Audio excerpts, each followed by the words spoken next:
Medicine শপে কাজ করার আগে আমি ভাবতাম এটা শুধু ওষুধ দেওয়া।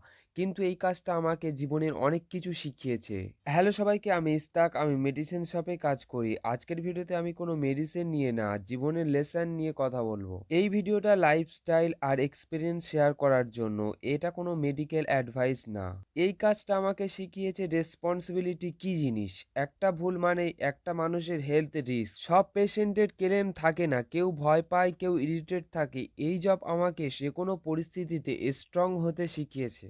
অনেক সময় পেশেন্ট শুধু মেডিসিন না, কেউ শোনার মানুষ চায়।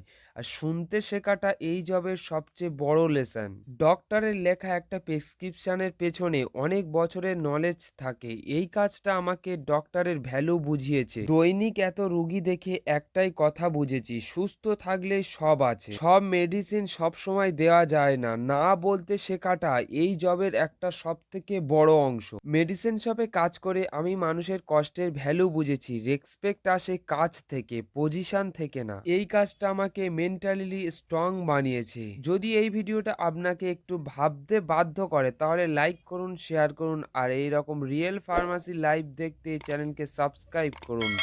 ধন্যবাদ।